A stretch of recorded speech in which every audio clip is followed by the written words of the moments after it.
So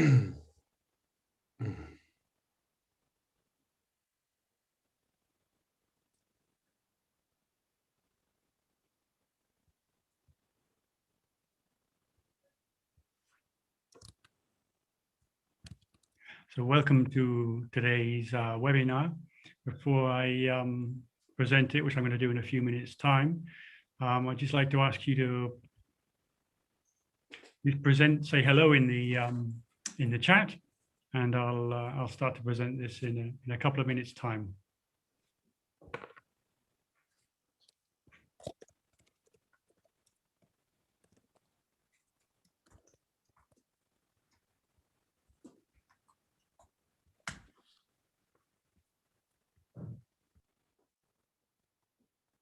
I'm hoping this is going to be an interesting webinar for you today. I think the webinars of our colleagues earlier in the week have been quite lively and interesting, and we hope it's going to be the same now. Some very competent experts with me today, and I think the subject we're looking at is not only interesting, but I think it's probably different from the way you've thought about MOOCs before.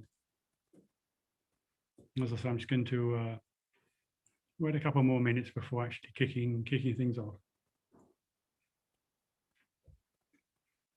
A nice wide geographical participation from the chat to different countries there. So it's something we got used to with the quarantine and the lockdown is participating in online events. We've lost any inhibitions we got about doing that now, which is really good. One positive thing I suppose we can say about that.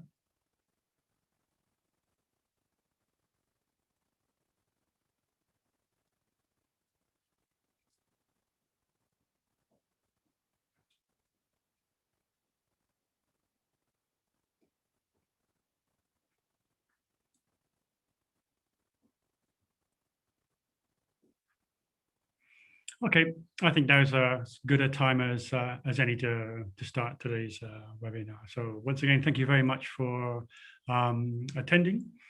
And the topic we're going to be looking at today are insights from an internationally co-developed MOOC on digital citizenship. I will be moderating this session, and I have three colleagues and friends with me. Firstly, Fabio Nascimbeni, who's a senior expert from Unimed in Italy.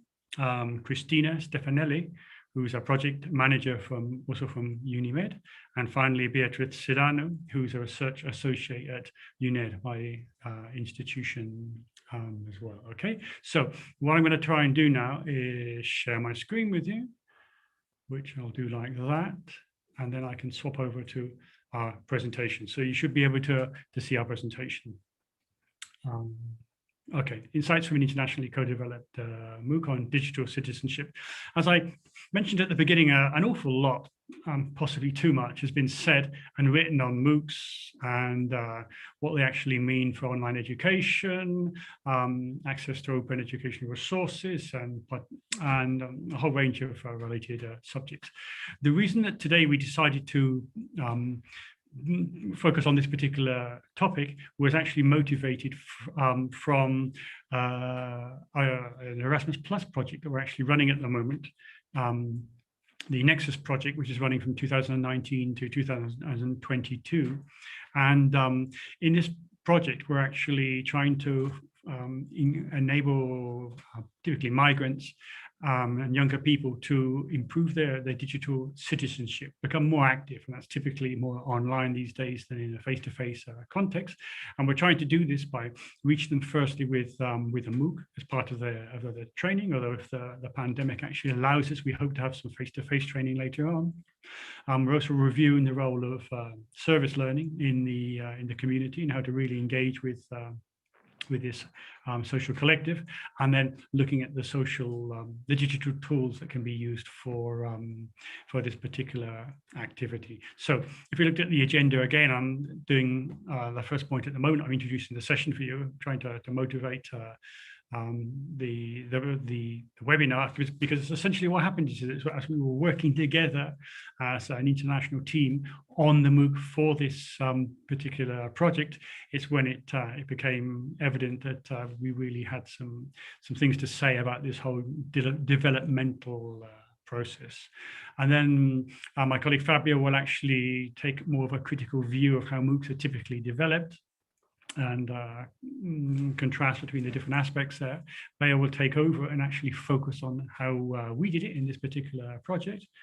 Christina will present the results of our MOOC so far, although it's in the final stage of being developed, and we'll be releasing it in April. So that's something for you to look forward to.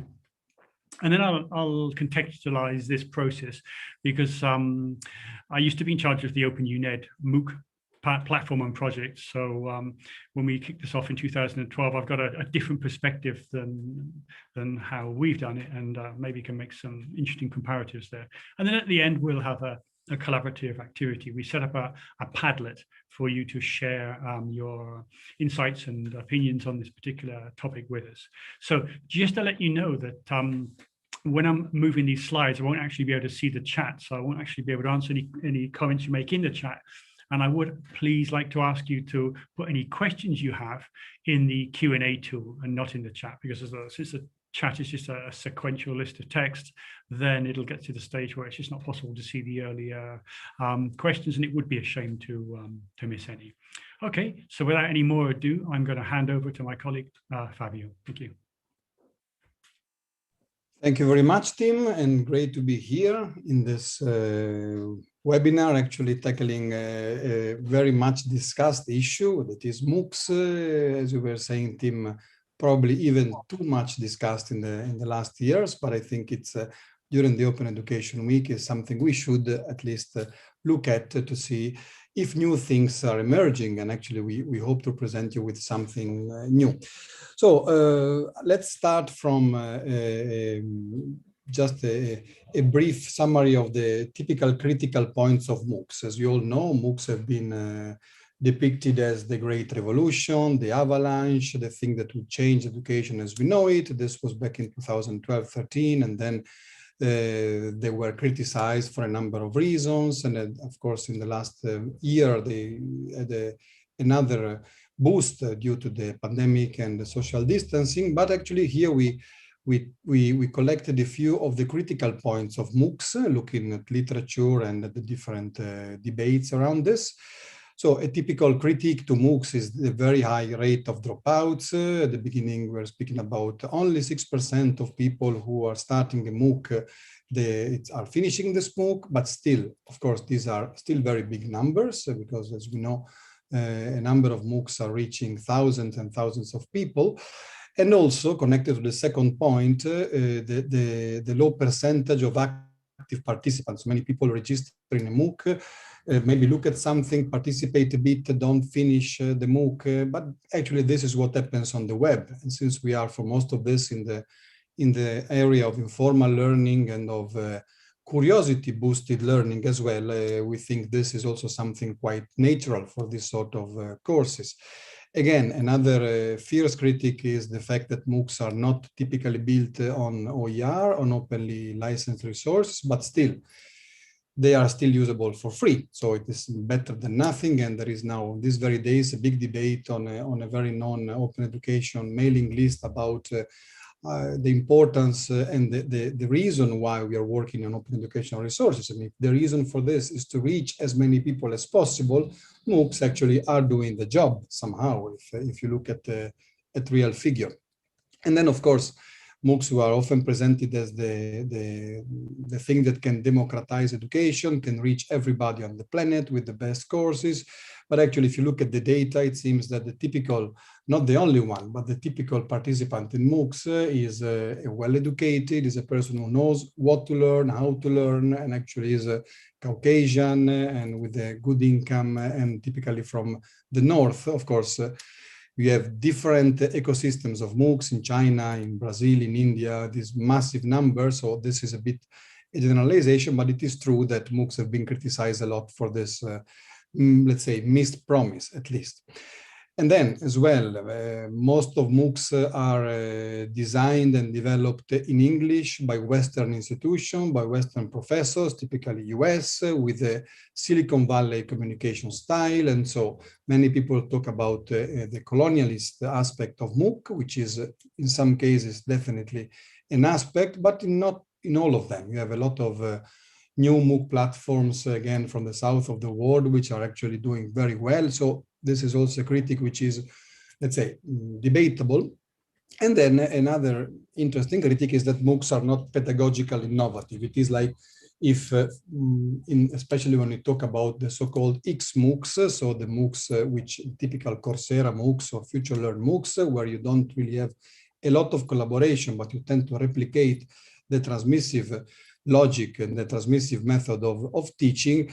Let's say it seems that MOOC designers are putting a lot of emphasis on numbers, a lot of emphasis on content, a lot of emphasis on also packaging the content. But if you look at how innovative are these courses with respect to other courses online there, which are not called MOOCs, actually there, you can see that the level of innovative is not always present. So you have, of course, a number of experiments still going on with the more connectivist approach and with the more, I would say, different kind of pedagogical approach, but it's hard to respond to this critique actually, because most of the MOOCs, if now you would just search randomly 3 MOOCs on the major platforms, you don't find a lot of pedagogical innovation.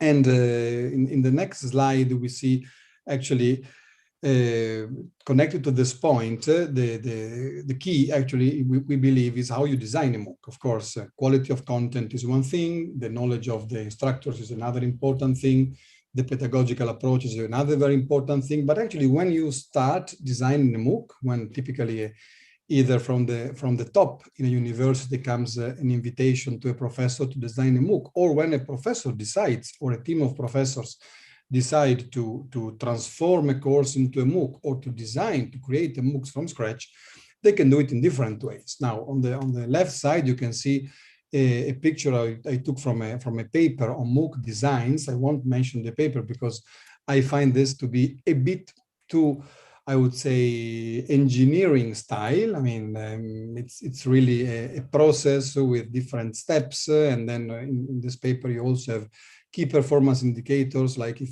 creating a MOOC was like creating a new product for the market, which somehow it is, but it's not only that. Then in the middle, you see a more collaborative way, which is different heads thinking about different things and hopefully also about the same thing, so collaborating around the design of a MOOC. And then the third kind of design is the typical transformational design. So you take a course, even a face-to-face course, and you say, okay, I want to make a MOOC out of this. I want to reach thousands of students. So what I will do, I will translate it in English, and there already you must be able to translate it properly. And then I really want to put it in a platform to structure it differently and so on. So just to say that MOOCs can be designed in many ways, and the way you design, the way you approach actual instructional design in the MOOC is very important for what the MOOC then becomes and for the final learning experience of the users. In the next slide, you see let's say, a generalization, a caricaturization of what we call one-man MOOCs. So, you know, the famous one-man bands that play on the street. Actually, there you have a person that does everything very well. It's typically impressive how these people can do everything. And here, the one-man MOOCs are really MOOCs that are built and developed around a single person, typically around an educator. So there, or a team of educators from the same institution, but let's say one educator, let's generalize even more. So there you have one perspective. So it's pretty clear. So you can only hear the perspective of the person who is actually providing the content.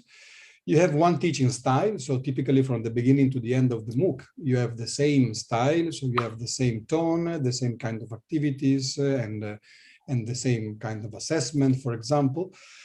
Typically, these are a transformation of frontal teaching. So normally it's not always the case that, I mean, the thought put into this transformational process is often not enough. So typically, if you look at especially at let's say the classic, again, Coursera or similar MOOCs, you have a person or a few more persons talking, people listening, and then if if you're lucky, you can respond in a forum. Many times nobody comes back to that forum. You have an assessment, and that's what happens in many university classrooms. It's not bad per se.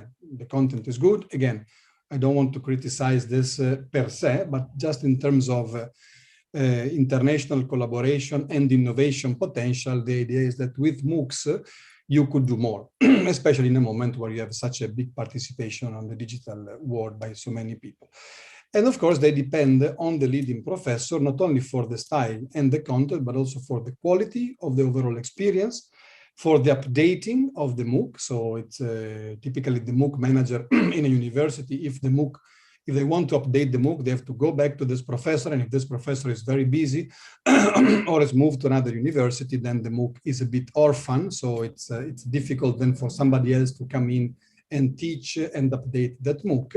And you have, if the MOOC is based on some cases, on some practices, think of business studies, but also, as in our case, of digital activism and digital participation, the cases normally come from the ecosystem of this professor, from the country of this professor. So these are, the idea here is to go international, to go global, but typically with a very local perspective, which again is not bad per se.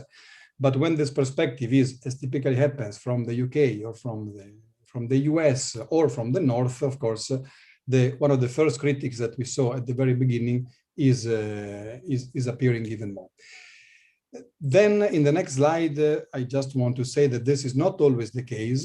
Here it's an example of my friend, Professor Juan Quemada from University Politécnica de Madrid, who designed a fantastic one-man MOOC, actually. This is a professor of software engineering, very successful, and he has been teaching generations of students on how to develop software in Spain. And at a certain point, Myriada X, the Spanish MOOCs platform, asked him to transform his teaching into a MOOC. And he said yes, he took the challenge. And in the video down there, you can see himself telling the story. It's really interesting to see how he started by saying, yeah, that won't be very difficult. I will just record myself and that's it. On the other hand, when he was doing this, he started to understand that doing this right, it's a totally different story. So you need to rethink totally your key concepts. You need to rethink the thresholds of your students. You need to rethink the technology, of course. And so it took him, I don't remember if one summer or even more of full time to really rethink his whole very successful course already. He did it well because actually now his MOOC on software engineering, software development is, I think, the most used MOOC in Myriada X in Spain and Latin America. So it's a huge success.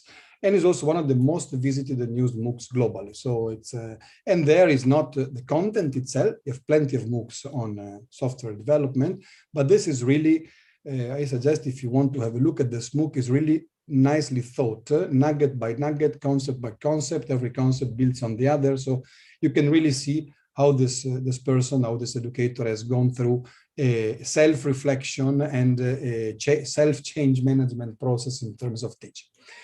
In the next slide, you see actually what we did.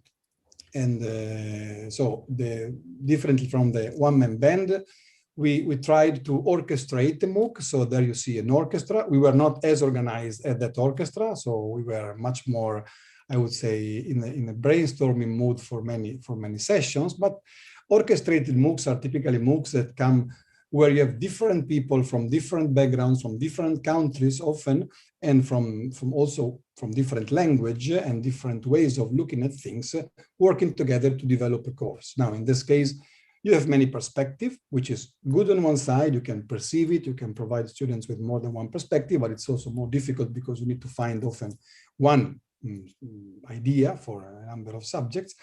And then, of course, you have a mixed teaching style, which is on one side a bit more chaotic. You don't get always the same thing, but on the other side is much more varied and much more interesting for the student. They are normally co-designed, internationally co-designed, and this means that you leave a lot of space for serendipity, for spontaneous ideas that maybe come in and then disappear and then come in again. And it's a very nice, normally, again, labor-intensive but nice process of co-design. And of course, when a MOOC depends on a team, the quality, the updating, and the kind of cases of practical information in the MOOC are also different. So the quality is guaranteed not by one person, but by different people. Of course, each one of them with a different understanding of quality, but still different people looking at the same thing. Updating becomes much easier because you have, of course, more than one leverages for when you want to update this MOOC.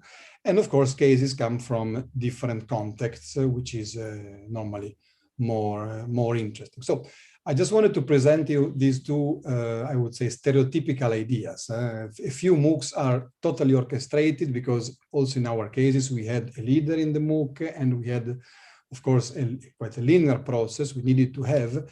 And of course, also one-man MOOCs are not only one man, there is a team beyond this professor, and there are technical people working on it and so on. But these are the two, let's say, limits of how you can design a MOOCs in terms of a single person or collaborative effort. And I just wanted to present you these two archetypes in order to then facilitate the discussion later on in the webinar. I tried not to to assign any value to my sentences because I wouldn't like to push too much for one or the other, because of course there are also issues of efficiency, cost, time, which come into the picture. But these are the main two that we started our reasoning from. I don't know if I have another slide, Tim. Yes, yes. Link one. Yeah, exactly.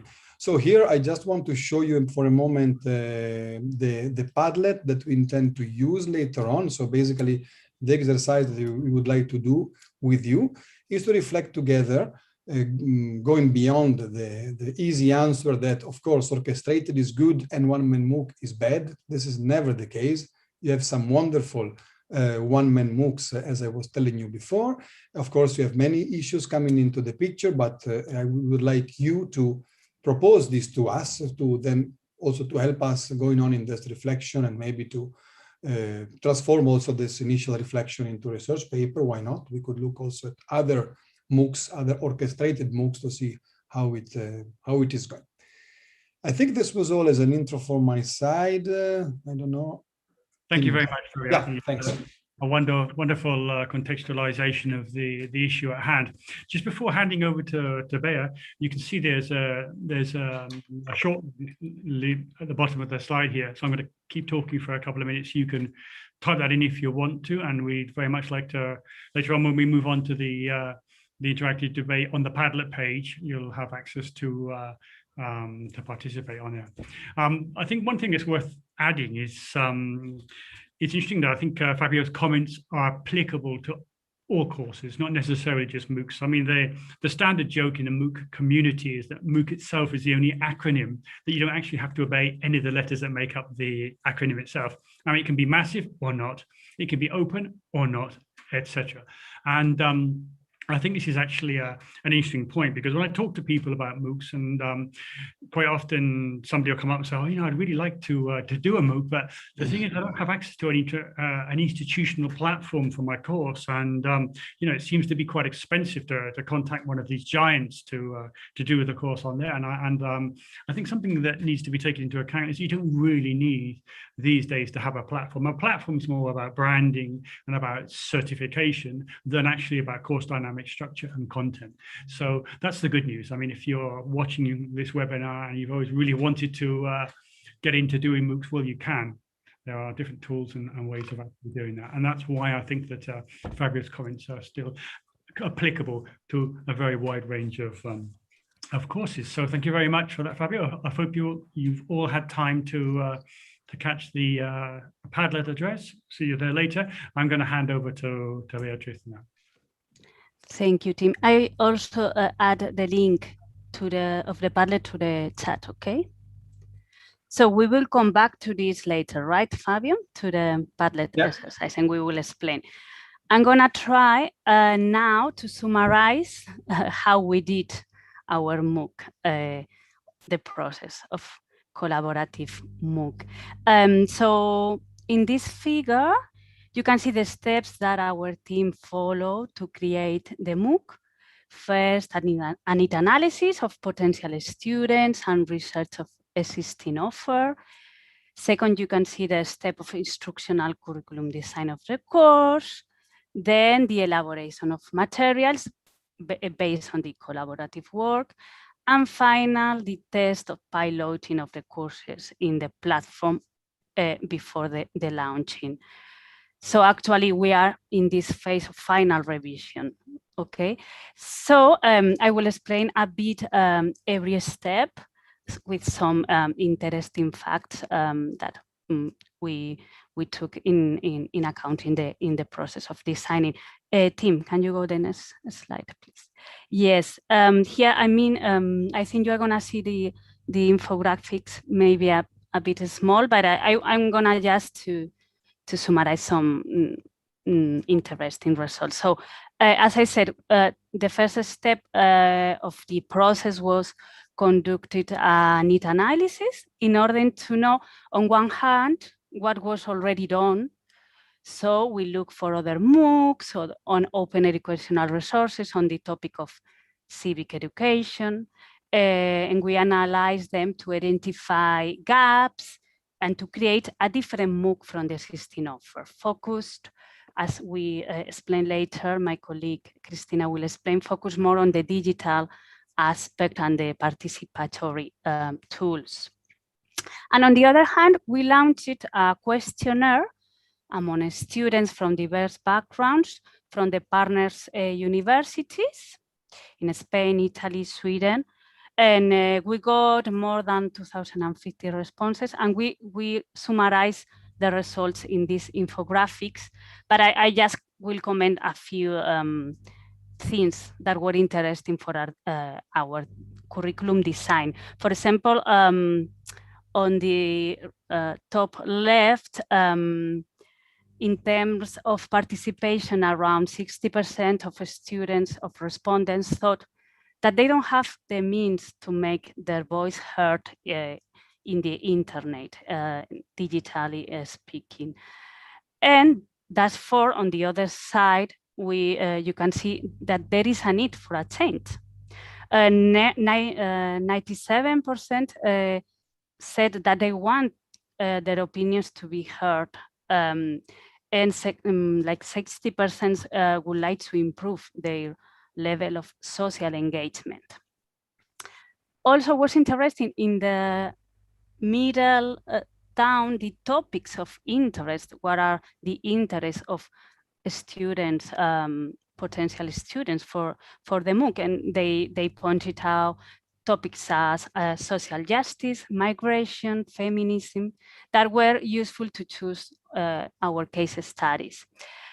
And to finalize, in summary, you can see at the right, on the right of the infographics, most of them, they said they are ready. They feel ready to invest time, also effort to receive more training in digital civic engagement, and that the best way, because they were university students, will be as an extracurricular activity like a MOOC. So, and they were very, as for the methodology, they would like something practical, learning by doing. What was the main benefits they could see? They said with this they could have more knowledge of what are the tools existing for participate in the digital civic engagement. They also said they wanted to participate to know more initiatives, and also to reach and connect with people. That is something interesting in a MOOC, and also to exchange ideas. The idea of collaboration was already there from their side. So can you pass the next slide? So after the need analysis, we had the step of instructional curriculum design. That this step was already performed in a collaborative way by all partners in the team. First, the responsible of this activity proposed, yes, some instructional and curriculum design, then the rest gave feedback. There was a collaborative revision, implement changes and revision again. So everything is being collaborative and iterative. So I included this, we included this image figure where you can see one of the models that we follow for our instructional design. Among others, this one is proposed by Connell in 2014, and it's called the 7 C's of learning design. Everything is with a C. That is, which follows like 7 principles. You can call them steps, but they are not just linear. So I will summarize to explain how we did the design. First, the conceptualized thing is to conceptualize the pedagogical vision of the course, which are the topics, learning objectives, which will be the target audience based on the needs analysis, and also the pedagogical approach. So at the end of this phase, we had the structure and the flow of the course. Then the second, after many collaborative revisions. Then the second, the create, is the creation of the educational resources, like learning materials, activities, new materials, selecting open educational resources. Then the third, communicate, refers to the selection and configuration of the tools to facilitate communication, that it was already very important in the need analysis, no? Such as the forums of the course and the activities. 4 is collaborate, that is, it reflects to the establishment of mechanisms to encourage collaboration and group work. So we decided to include, as I will present in a bit, collaborative activities also within the MOOC. Then we have the consider, that refers to provide also ways to reflect and demonstrate what has been learned through assessment and also final reflection and put in practice that we put at the end of our course, as we will show. And also the important that, as Fabio pointed out, of having also a team of tutors that in MOOCs are called facilitators, yes, that they will giving feedback to the students, meaningful feedback. Then we have the combine. This is like an iterative step during all the design, where all materials and activities are put together and contextualized in the overall course structure. This was done at the beginning with the first proposal, then another time after reflect on the conceptual framework and flow, and then also after all the creation of materials. And finally, consolidate, the last C, corresponds to the implementation and piloting. So make the final adjustments, and finally, that we will do shortly, launch the first edition, after which we will also evaluate the design in the real context, and we will make improvements for future editions. And the last slide from my side, Tim, please.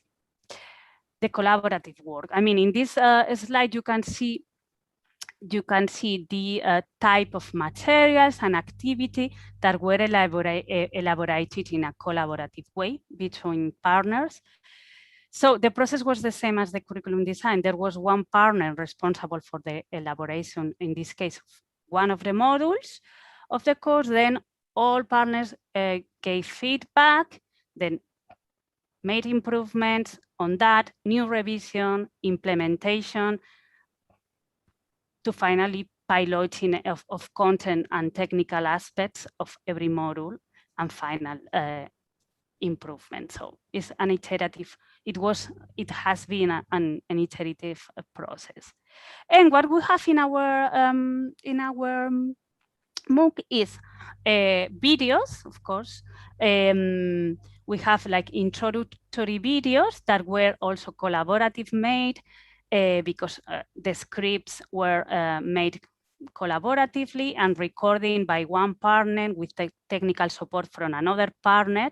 Everything, of course, from the distance with Zoom and other tools. We have also existing videos. And one of the aspects that Fabio was also talking about, we included case studies. So we did interviews with national and regional experts, showing examples of digital civic engagement and examples of how to use these tools, because we were, as we told you, focusing on the practical side. And also this was made collaborative, the scripts, questions for the interviews, and also collaborating with the experts. Apart from the videos, we have explanatory materials, theory, but with a focus on practical perspective, examples of digital participatory tools in all modules. And for practice or assessment, we have self-evaluation tests, reflection activities in forums, and as I told you, collaborative activities with external tools like the one we are using today, Padlet. So that's the idea how we created the MOOC. And finally, the result is going to be presented very briefly by Christina.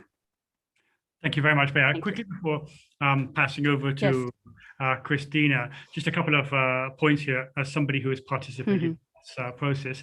And I think in a way, a little tongue-in-cheek, we could actually call this a D MOOC.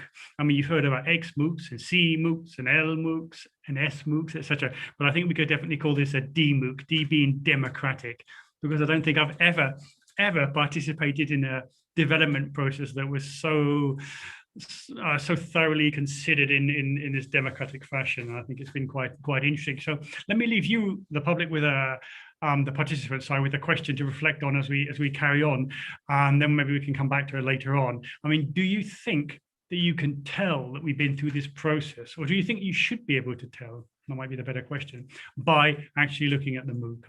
I'll leave you to reflect a bit on that. And then thank you, Bea. I'm going to pass on to Christina now. Thank you, and thank you, Bea, for your great work as orchestra director during the course design and production. So this is the result of our orchestrated democratic DMOOC. The title is Civics 4.0, Active Citizenship and Participation in the Digital Age. It's a 6-week MOOC intended for anyone, but especially with a focus on university students and youth from diverse backgrounds interested in digital civic education and digital participation. There is no entry requirement, and at the end of the MOOC, participants will be able to understand active digital citizenship, knowing more about what are the skills needed to be an active digital citizen, being able to monitor policy, being able to connect with people in the community, identify tools on how to engage and organize a campaign in the digital age. They will increase capacity to participate effectively and responsibly in the community. And at the end of the MOOC, they will put in practice all the learning acquired through the course with final project work. Based on the current plans, la première of the MOOC will be soon. So we are planning to launch it towards the end of April. And it will be hosted in the UNED platform. and it will run for 6 weeks. So this was the promotional part of the MOOC, so stay tuned when the MOOC will be out.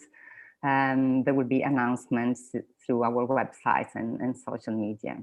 Thank you. Thank you very much, Christina. I mean, as you say, as you can see from the structure of this course, we've tried to make it as active and interactive as possible, and relevant to the social and cultural profile of the typical students who will be who are our intended audience. It doesn't mean it's excluding anybody else, but that's the way we've gone through that. Okay, so what we want to do now is just pause for a second and compare this process with, if you like, a typical institutional perspective on how MOOCs are done. Now, I was actually the founding director of OpenUNet, which started in 2012. And I just very briefly want to walk you through the way that we did MOOCs at the time, at least several years afterwards, although it's evolved from there, obviously, and compare it with the way that we just talked about this orchestral way of developing a MOOC course. Now, back in 2012, if you remember, that was the so-called year of the MOOC. There weren't exactly a lot of MOOC platforms around, to be very generous. In fact, there weren't any. So we banged out our own open software called Open MOOC, which we used for the first couple of iterations of the courses. I mean, Google Course Builder came online afterwards, and OpenEdX much later. Now, the interesting, perhaps, perspective for us is that UNED is essentially an online educational university with a blended methodology. So we didn't have the first hurdle you have to cross when building this kind of course, which is that people aren't necessarily familiar with the sorts of materials that you can actually put online. So, for example, you really wouldn't want to put a 30-page PDF document as part of a course. That really wouldn't be a key to success. So we didn't have this kind of problem because our teachers have been preparing online courses since the year 2000, when we had our first online campus. So we're reasonably familiar with that.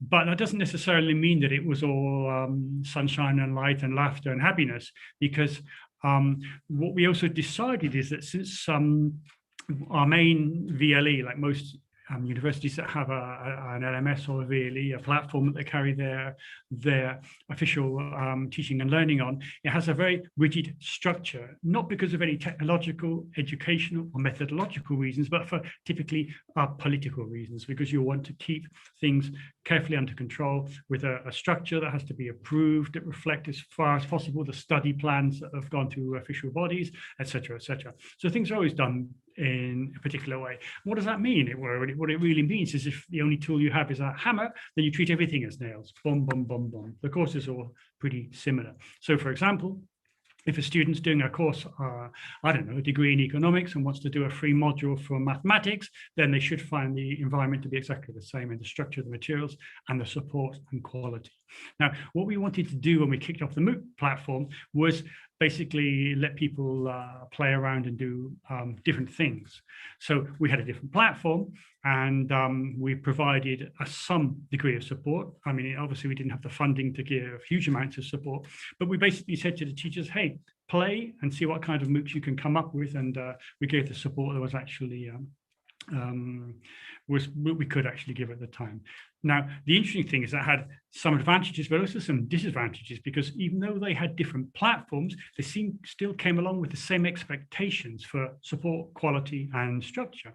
And as Fabio said earlier, quite a large number of our students weren't, in fact, people who had been excluded from the formal educational process who we would have loved to have included in our learning program. A lot of them were actually people who are on our degree courses that just thought it might be interesting to do some of our courses. And of course, they came along and found a different platform, different support mechanism, different way of applying quality mechanisms to the materials. So there was a bit of a mismatch of expectations, which actually led to a bit of friction and difficulty at the beginning. So I mean, okay, I'm going off topic a bit, but I think it's an interesting point to make. Now, having said that, we actually gave people carte blanche to be able to develop the MOOCs in the way they wanted to. So to begin with, we had a range of courses. We had the one-man band, single lecturers who wanted to take some topics and material they had that perhaps wasn't particularly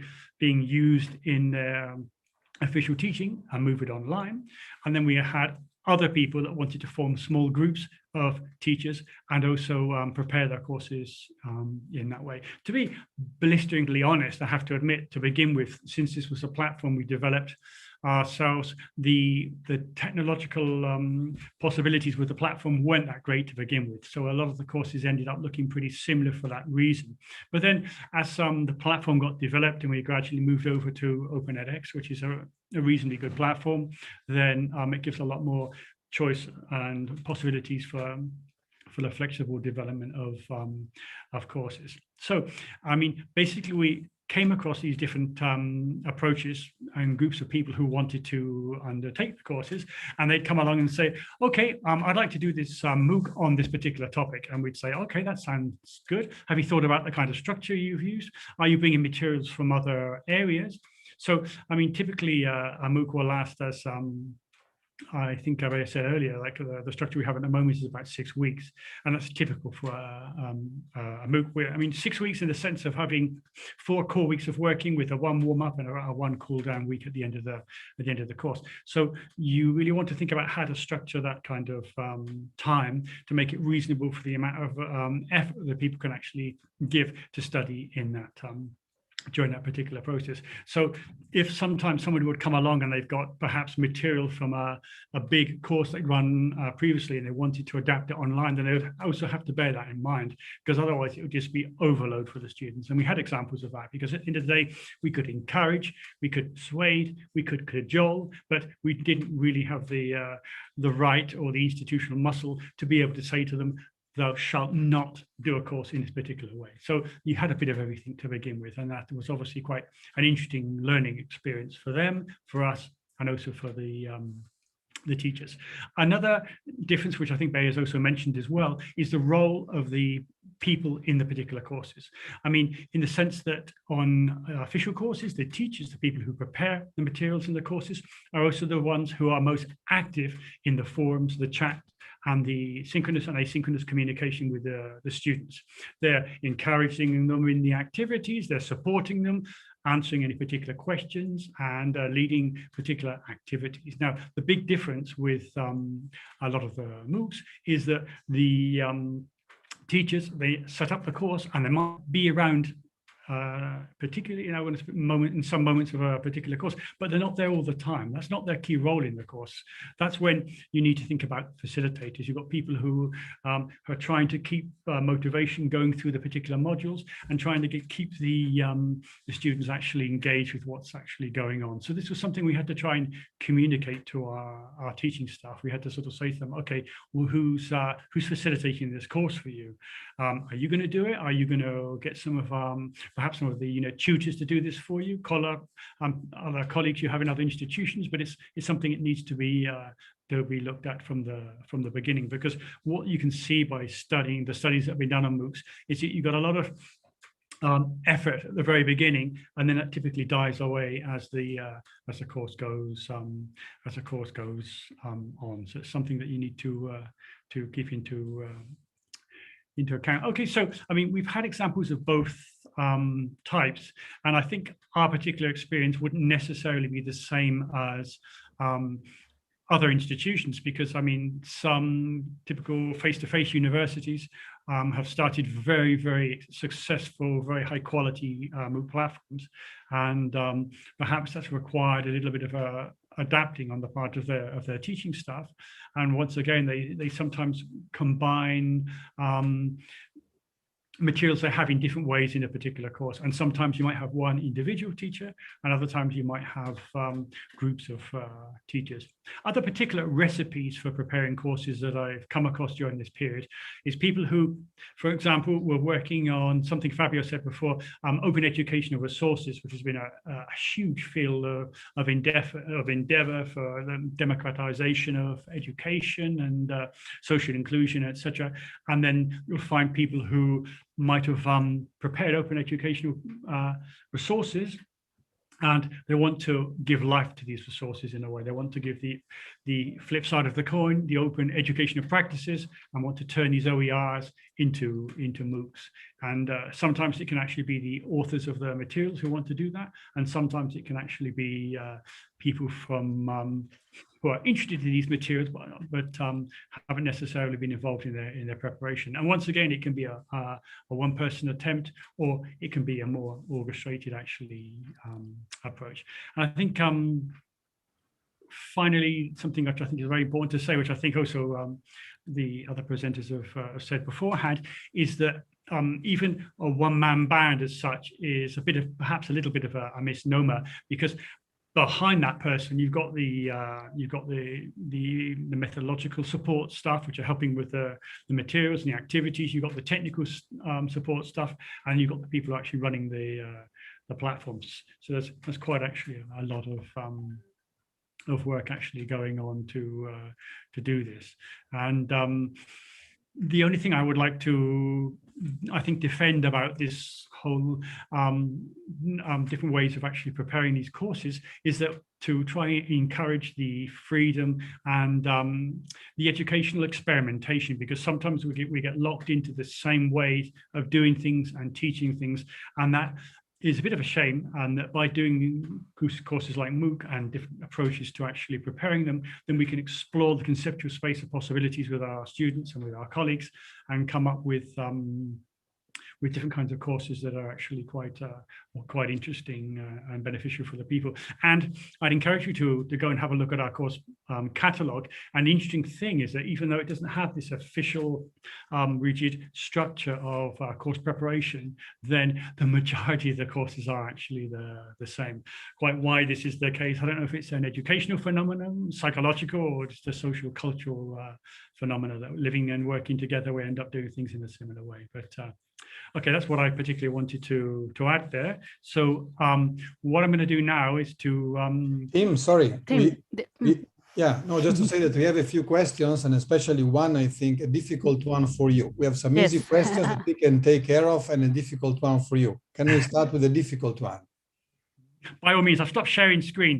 So you've been following the questions, so perhaps you can present them to the people you think are most relevant to answering them. Yeah, well, I think it makes sense to answer by voice as well, so that everybody can hear them. So the question by Liam Murray is, what is the typical average cost of a MOOC, including design, investment, and ongoing delivery? That's a very interesting question, and it's considerably less than what your commercial platforms like to charge for them. And it really depends on how you actually come up with the bottom line of the cost of a particular course. I've heard people talk about tens of thousands of euros for the cost of a MOOC, but what you have to consider is the context in which the course is being developed and used. And the classic story, which I particularly like about this, was that perhaps I shouldn't talk about the actual institution name for political reasons, but let's just say one of the big open educational universities in Europe had a problem, I don't know, 10 years ago or 15 years ago, because what they were doing in the realms of open education, they weren't calling them MOOCs at the time, but it was essentially the open courses, were being, if you like, frowned upon by the managers of the university, who, as usual, were concerned about cutting costs. They didn't want to have money spent on this. And then the guy who was the director of the program, who's a friend of mine, what he did to close this conversation once and forever was to measure click-through, to actually say, okay, if I put a half-page advert for the official training courses at my university in a prestigious broadsheet newspaper, I know how many thousands of euros that's going to cost. Now, if I do this particular online course and set up a similar kind of click-through mechanism, then you can actually measure and show that you get more click-through from the people actually doing the courses than from the ones reading the newspaper. So the cost benefit is there in a particular way. Because, I mean, Liam, I don't know exactly where you're coming from to ask me that question, but for example, if you wanted to have your own MOOC on a platform, you don't actually have the platform, then there's a whole set of skills and resources you'd need to actually be able to do that. You need to be thinking about the instructional design, for example. Are you going to call in somebody to actually help you with that? Have you got somebody in your team or your educational context to actually help you with that? Then when you're thinking about putting the course online, do you want it branded with your particular institution, or would you be happy to put it on one of the many open platforms that are actually around? So if our forum mod, for example, it depends. I mean, typically we don't pay the people who are moderating the forums. If they're in the forums, it's because they're doing it for a range of issues. Yes, they'd be there for the entire 6 weeks, but that doesn't mean that they necessarily need to be working the entire time. I mean, if you've got a group, you have to see, okay, how many people have I got who want to be the facilitators for a particular course? Let's think about how they're going to engage with the students. Are they particularly interested in one module or one particular subject? And we can divide them up and then give them support for the teachers, because from my experience, they're usually, for example, in our case, tutors from the UNED or people who are actually working with students, and they are heavily motivated in working with their students. For example, in the last summer Erasmus Plus project, we did Moonlight, we did a language MOOCs for social inclusion, and it was we contacted the non-governmental organizations that were in and around Madrid. I think we got in contact with 20 of them in the end and got them to help us actually do this course. And then we found the people who are actually working with the refugees and migrants were volunteering to be the forum moderators, and we're particularly happy to do that. I mean, if you actually do this in sheer pure economic terms, then it can be quite expensive if you're doing it. But really, if you contextualize it in a broader, more socially integrated environment, then people are usually quite happy to participate and actually support the course. If anybody wants to add anything to that answer. Just adding, I don't know if some of you are familiar with the recently finished EMMA project. It was a European project. I think it was coming from the research side of the Commission. And the objective there was to co-develop MOOCs. I mean, not just to build a platform like the classical platforms, MOOC platforms, where you have MOOCs from different universities, the platform is just displaying them, but that was really, the idea was to provide a platform for automatic translation and also some cultural collaboration around different kinds of MOOCs. And there, the main issue, apart from the classical sustainability of these kinds of projects, was the cost involved. Because as you say, if you want to do a MOOC by engaging more than one professor, in our case, we are supported by European project, but the work simply multiplies. I mean, you can go from a very limited cost, you can use one of those platforms out there and just put your stuff there. But if you want to integrate different views and different things, it can become expensive, especially in terms of times. Yeah.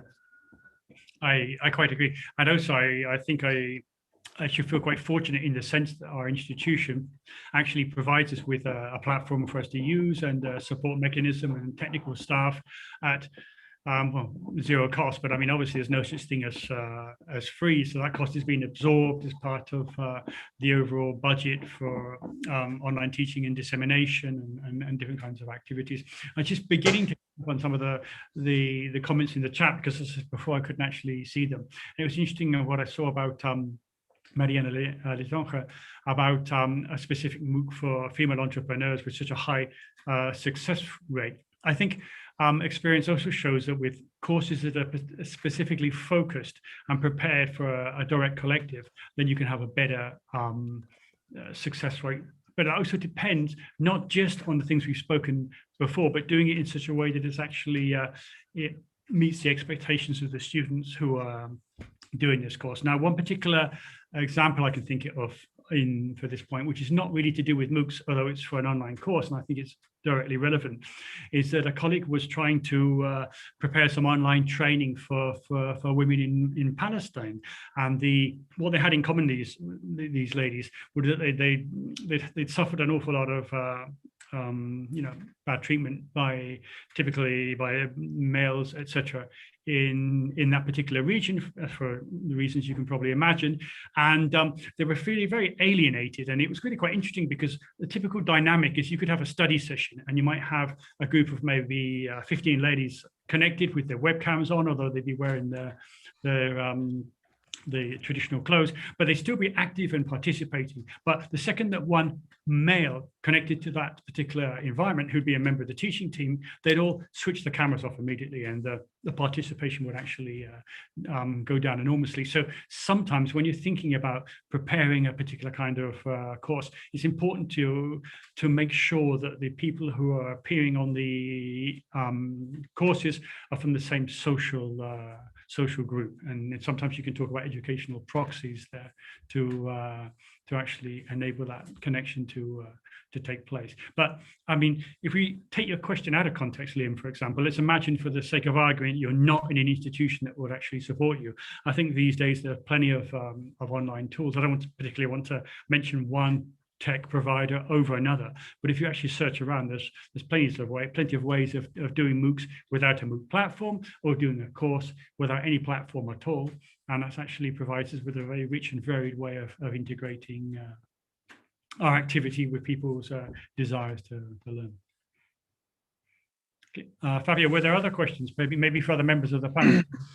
Yeah, I think there is a question on assessment within our MOOC, and also which goes from peer assessment to anything we use. And in this, I think, Bea, you can answer maybe this question. And then there is another strategic question for you, Tim, on if there is a model that can be used to cost and justify the creation of a MOOC to a higher education institution, to a university. So how to advocate for a new MOOC with the proof that it will not cost so much. So that's okay, but maybe Bea, you can briefly explain how the assessment will work in the MOOC.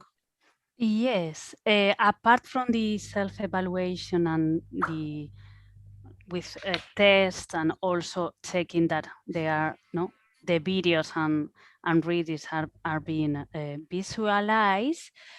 As we said at the beginning, we have collaborative activities and a final activity that is the final project, where the participants will have to put all they have learned in practice, following a very simple template that we designed, and they will receive feedback from the team.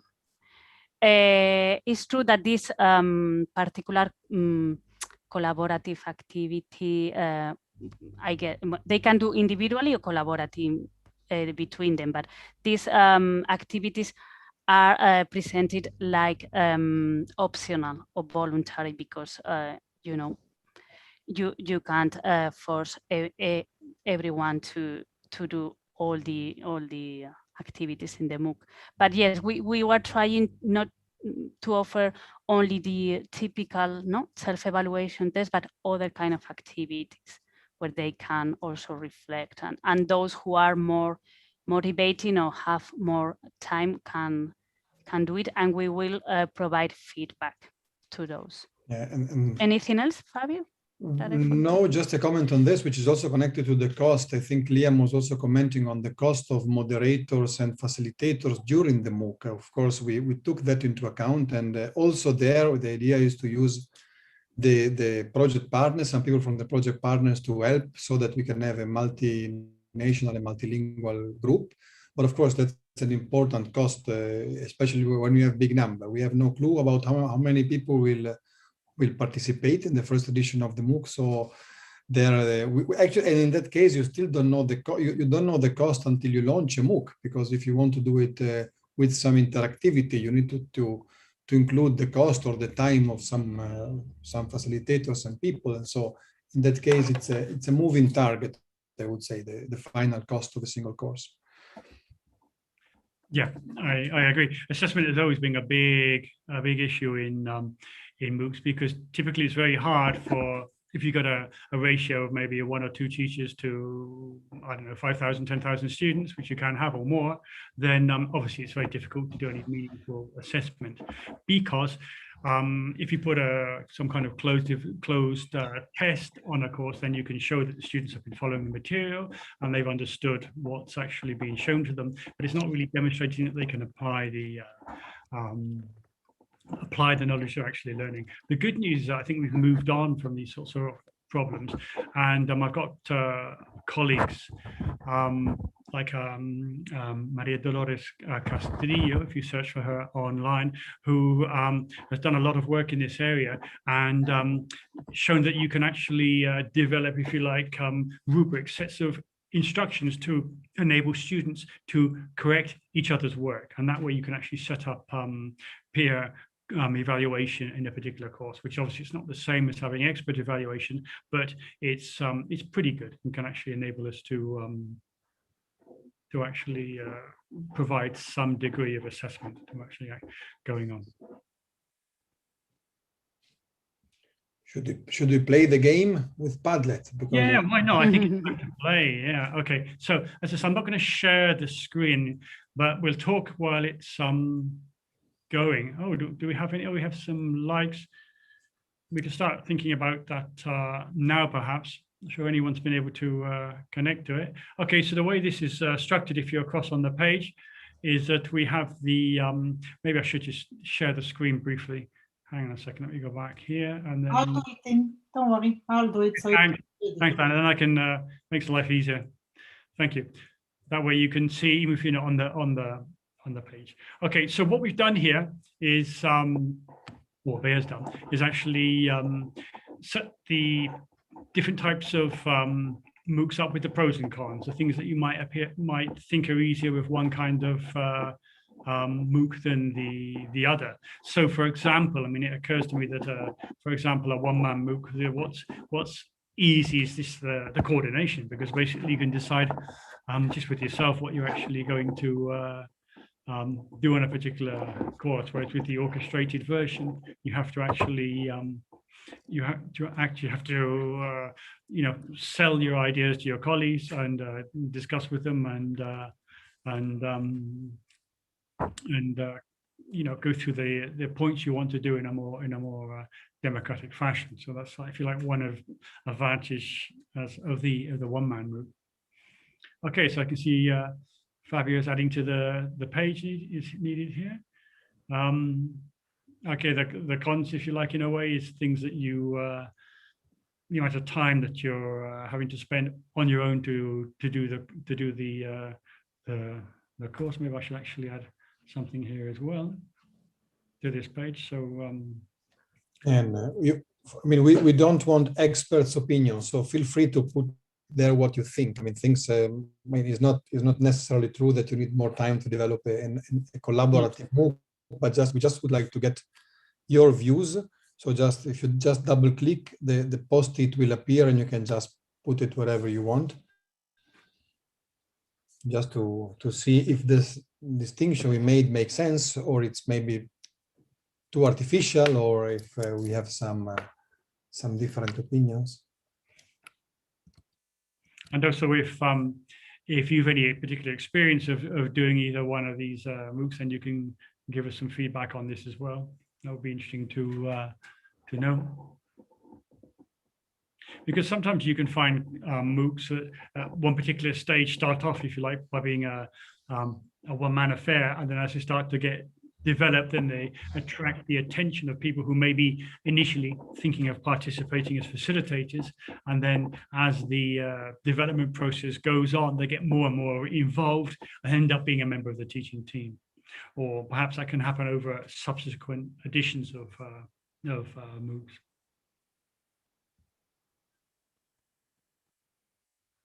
Or maybe you think, in fact, that the separation between one man and orchestrated is not quite so dichotic. It's not black and white. There might actually be a whole spectrum of possibilities. Thank you, Leo. If I'd invite you for a coffee, if that were possible, to say thanks. That's the first person who's added something to the Yeah, I think you're completely right. You can write comments as well. I see people writing comments, so it's perfectly fine. Yeah. Yeah, the comments are coming up. Yeah. Thanks, Vlad. See when you've written on there on the.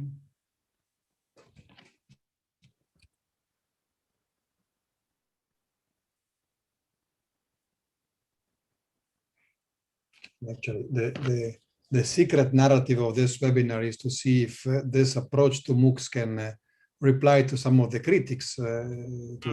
Some of them at least can be smoothened by possibly a collaborative approach. Of course, that would be at least, let's say, less one way, less top down. Well, let's say north south, for example. So it's there is a secret meaning there. I think that's very very true. So it's a question of mutual support and mutual control, because when you're doing things on your own, you're applying at the end of the day your own criteria, and that can be good, but it's also very good to have other people as a sounding board and to provide, I'm not going to say more rigor, but additional rigor, if you like, ways of actually thinking, yeah, have you really thought about this? And what about if you take into account something else, or maybe they have particular experience and they can share that with you as part of the development. I mean, obviously, I suppose implicit in what we're talking about is that these sorts of courses we're talking about are typically more ex-MOOC oriented than CMOOC, because CMOOC by themselves are typically have an emergent structure. So I think would maybe tend to be more, well, I think perhaps you could argue that they involve both aspects, because on the one hand, they're one man in, because somebody has to start them off, but then when they actually take life, they actually get cracking, then they become more orchestrated, because then if you like, the students or participants on the course are deciding what they actually want to learn. And so it's a self-fulfilling prophecy in a way. Yeah, and another comment which was made has to do with the sustainability of MOOCs. So we know that MOOCs or online courses tend to get old pretty soon, depending, of course, also on the subject.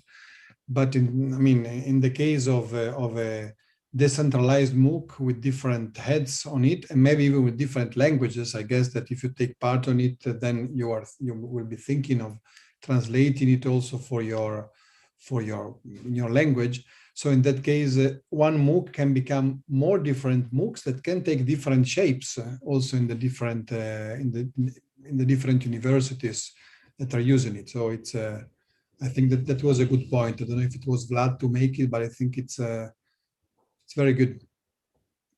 Absolutely, I think that's a good point. There's a question raised here by Anonymous about student retention, and I'm not necessarily sure that the retention figures are different between the two kinds of courses. And I'm sure you can find examples of one-man courses which are very good, as the one that Fabio provided earlier. And on the other hand, you can find examples of orchestrated MOOCs that aren't terribly good. So I think there's no necessarily guarantee of a particular approach for providing a specific kind of course. And student retention, I think that can be a problem, and it's helped really by the quality of your facilitators, and also in the interest that the group actually have for the course they're actually running. When we've done specifically very vertical, very well-focused MOOCs for a particular group of students who we know will be extremely interested in them, then we do find that the retention lasts a lot longer. But this is something which can be taken for granted. I don't think you can ever sit back and just think, okay, this course is well designed, it's well structured, the material's good, I'll just sit back and let people carry on. Because, I mean, I think most of us have done a MOOC at one stage or another, and what do we find? Well, we find that reality comes along, real life, and our best intentions of the time we were going to be able to spend on a particular course drifts away as the initial enthusiasm for the course actually goes across. One other thing we haven't actually mentioned, which I think is actually quite important to cover, is that quite often on official courses, you have a sequential structure on the course. It's almost, if you like a carpet rolling out as the course goes along, or a book where the chapters appear as you move along. But typically on most MOOCs, you find the entire course structure open from the very beginning. And that can provide difficulties for the students who are actually undertaking their course. And also it can be complicated in the sense that you come along, you go into the course, you jump around between the modules, you find the things that you find are quite interesting, and then you step back and then you may miss the actual flow of the course. Okay, we got some great comments coming here on the Padlet. I'm pleased to see that everyone's, well, a lot of people are actually participating with this. One-man concept work overload. I think that's a very good comment. Yeah.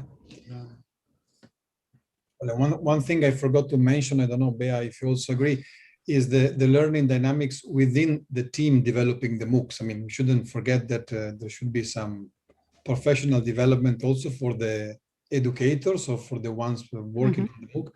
And in this specific case, I'm not super proficient in the field, so I had to work a lot, and there were experts, of course, in the team. So actually, I had the feeling that it was a genuine learning process for many of the people, also thinking a bit outside our classical themes, which is good. It's refreshing. So I think it lets you discover also interesting new perspectives on things. It's a good idea. Bea, have you got a comment on that? Yes. I was going to say, I was reading the comments at the same time, sorry. Yeah, I totally agree, because normally we, it's true that we had it was very interesting that we had in the team, we had experts in the topic, and we had experts on developing MOOCs. So we had to do a very close collaborative work and kind of understanding to put all together. I don't know if, yeah, that was really interesting. Yeah. Should we comment some of the?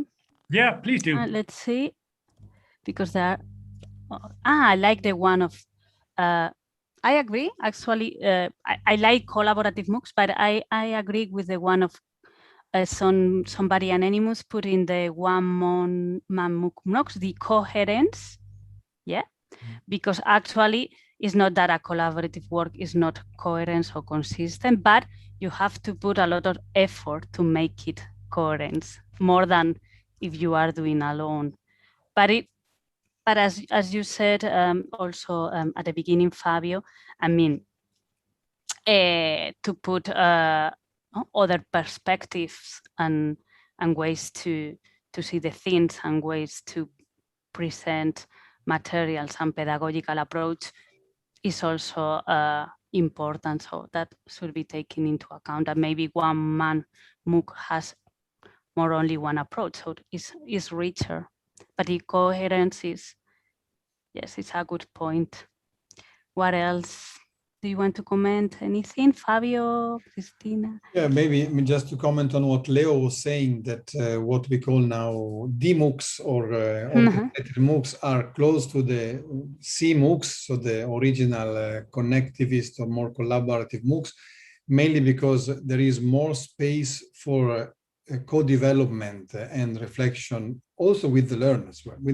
So in our specific MOOC, we, for example, in every module has at least a couple of reflection moments apart from the self-assessment, where students should just, do something, look at, for example, at a tool for civic participation, and then reflect on this tool in a Padlet or in the forum in different places, and co-develop something, mini posts, and even at the end, if they want an optional mini project. So I would say that the more the MOOC was open, or the online course, as Alfredo is saying, it's the same thing. The more it has been designed with an open mind, and in this case, a group is forcing you to have an open mind, otherwise you cannot proceed.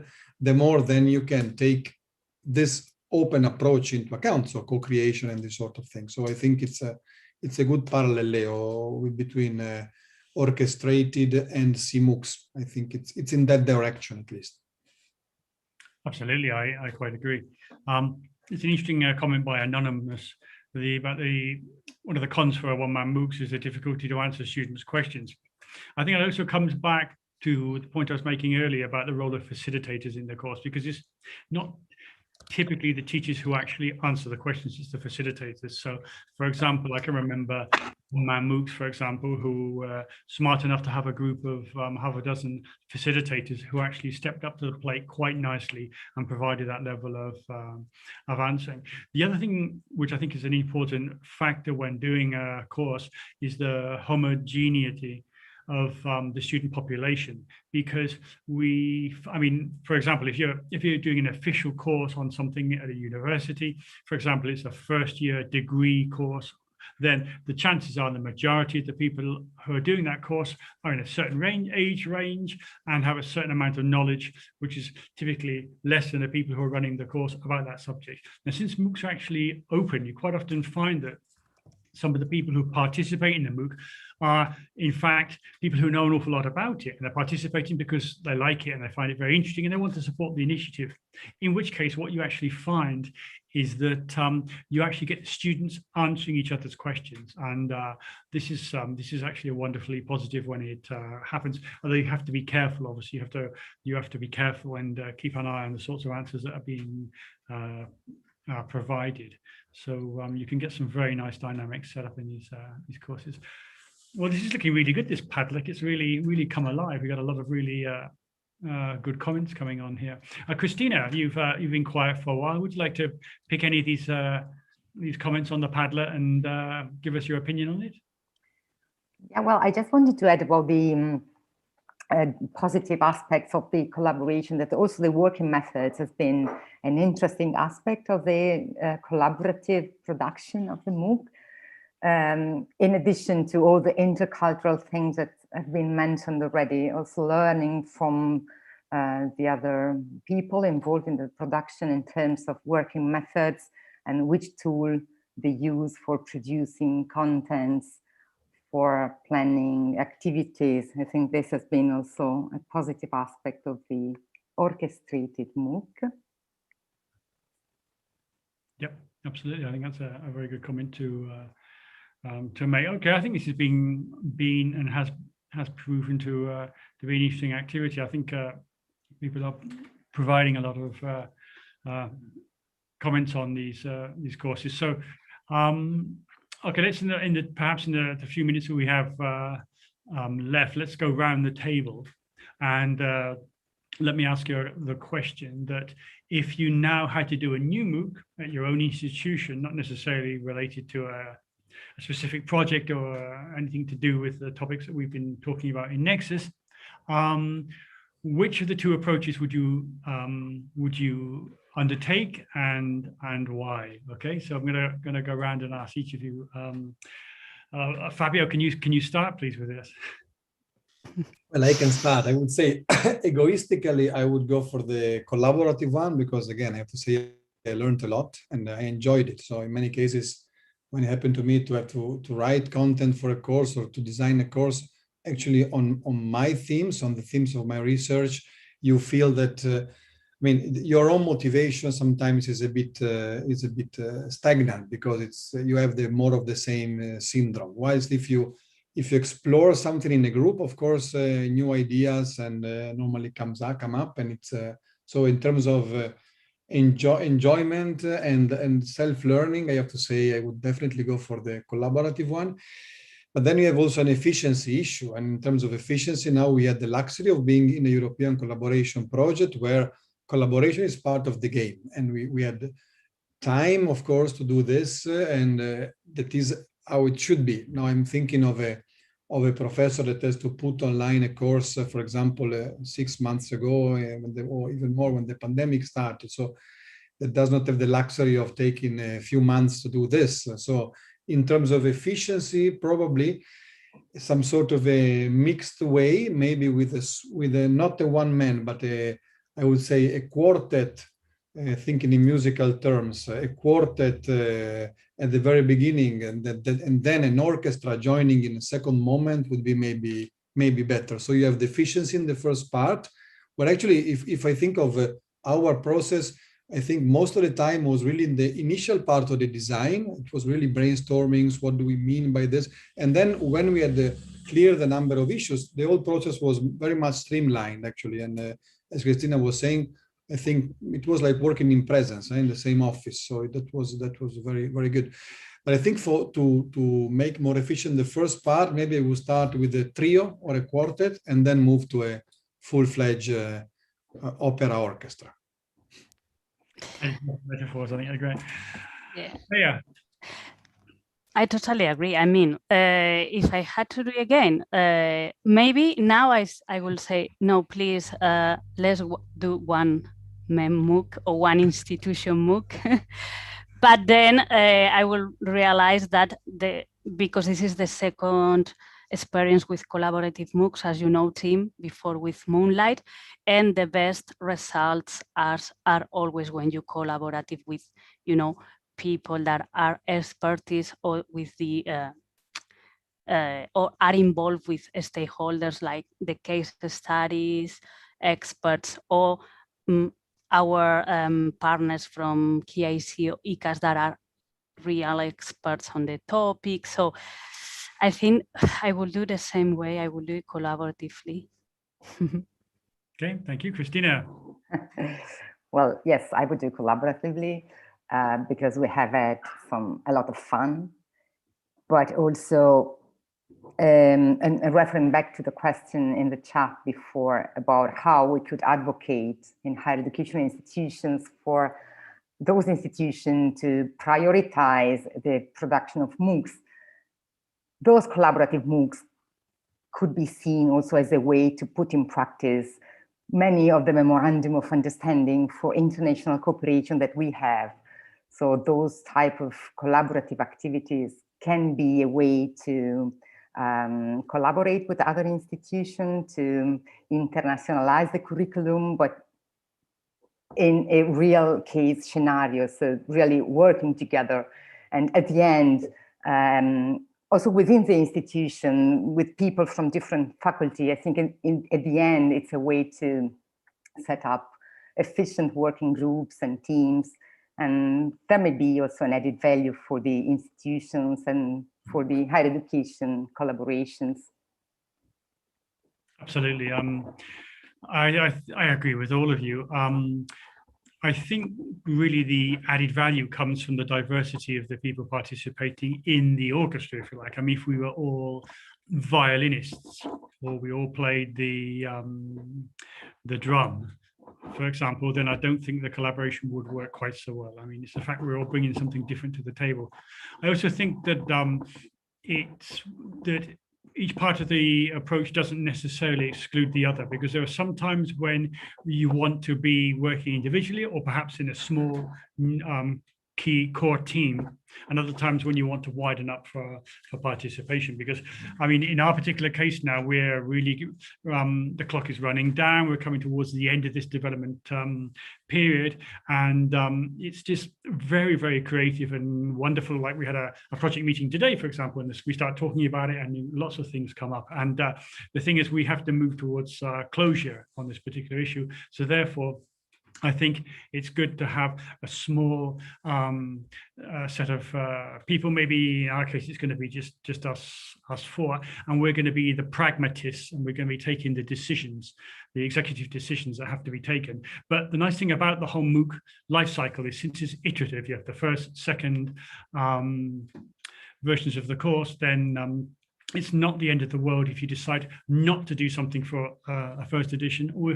even if you decide to do something for a first particular edition of a course, because it's always something you can try again in future versions of the course. So in general, I'd encourage everyone to get collaborating in MOOCs and other online open education initiatives. I mean, MOOCs are not by any stretch of the imagination the only way to attack this particular project. And at the end of the day, I think the added value comes from the collaboration. So we've got a couple of minutes left to us now. I mean, I'm sorry we're not really paying a lot of attention to all the comments that are coming. Seems some old colleagues and friends coming in the chat. It's really lovely to see you here, and I'm pleased you've actually enjoyed that. One thing, the last thing I'm going to do, although it has come up in the chat, is flip back to the presentation to please encourage you to come to tomorrow's event in the Eden 2021 OEW series, the webinar on supporting teaching and learning in schools through open educational resources, lessons from the pandemic. It was moderated by my colleague and friend Antonio Teixeira, and I think that promises to be a very interesting event. So if you can find the link to this now to register. Here you got a shortened address and also on the Eden Online website. So I'll just leave this here for a little while for you to see. Thank you all very much for having come along and for having participated so well.